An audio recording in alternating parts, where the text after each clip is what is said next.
देशाध्यक्ष रवींद्र चव्हाण म्हणजे एक मोठी ताकद आहे।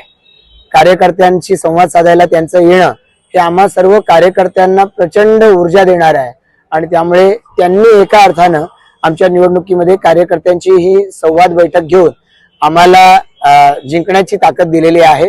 आम्ही सगळेच जण त्यांचं मनापासून आभार व्यक्त करतो। काय म्हणाल प्रत्येक सत्तेसाठी कशा पद्धतीने समीकरण? खरं तर या पनवेल महापालिकेमध्ये भारतीय जनता पार्टी 51 जागा जिंकून एकट्याच्या ताकदीवरती सत्तेमध्ये होती, पण ज्या पद्धतीनं गेल्या 5 वर्षामध्ये प्रामुख्याने सत्ता असताना आणि नंतरही आम्ही कामं केलेली आहेत, महापालिकेच्या विकासाला दिशा द्यायचा प्रयत्न केलाय, तो पाहता आम्हाला खात्री आहे की सर्वसामान्य जनता, मग आपण विधानसभा बघूया, या आधी झालेली लोकसभा बघूया, त्याच्या आधी झालेली विधानसभा, त्याच्या आधी झालेली लोकसभा, 4 निवडणुकांमध्ये गेल्यात।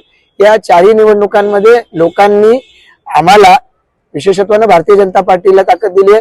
आता याच्या बरोबरीनं लोकसभा निवडणुकीमध्ये दोन्ही वेळेला खासदार साहेब बारणे साहेब या ठिकाणी निवडून गेलेले आहेत, त्यामुळे युतीच्या पाठी या ठिकाणची जनता आहे। आज महायुती म्हणून राष्ट्रवादी, RPI असे आम्ही सगळे सोबत जातोय, त्यामुळे या सगळ्यांना मानणारा मोठा वर्ग या महापालिकेच्या हद्दीमध्ये आहे।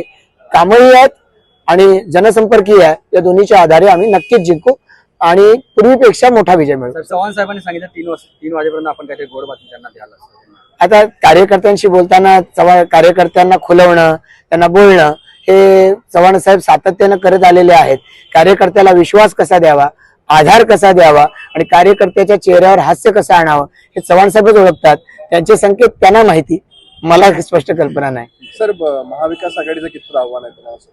महाविकास आघाडी या ठिकाणी लढत असताना आपण जर पाहिलं तर एकच चिन्ह एका वॉर्डात घेणं वगैरे वगैरे असे प्रयत्न करून एका पक्षाच्या नेत्याला दुसऱ्या पक्षाच्या चिन्हावर लढायला लावायचं, म्हणजे इतपत अगतिकता त्यांच्या या महाविकास आघाडीमध्ये दिसते की त्यांना विजयाचा विश्वास नाही आणि काही करून भारतीय जनता पार्टी महायुतीला थोपवायचंय केवळ हेच उद्दिष्ट आहे। ह्याच्या मागे लोकांची सेवा उद्दिष्ट नाही, लोकांच्यासाठी काही करण्याचं विजन नाही आणि त्यामुळे मला असं वाटतं की महाविकास आघाडी हा नेहमी दरवेळेला निवडणूक सुरू झाल्यापासून निवडणूक संपेपर्यंतचा शो राहतो आणि मग त्याच्यानंतर त्याच्या दरम्यान आणि त्याच्यानंतर लोकांची करमणूक होत राहते।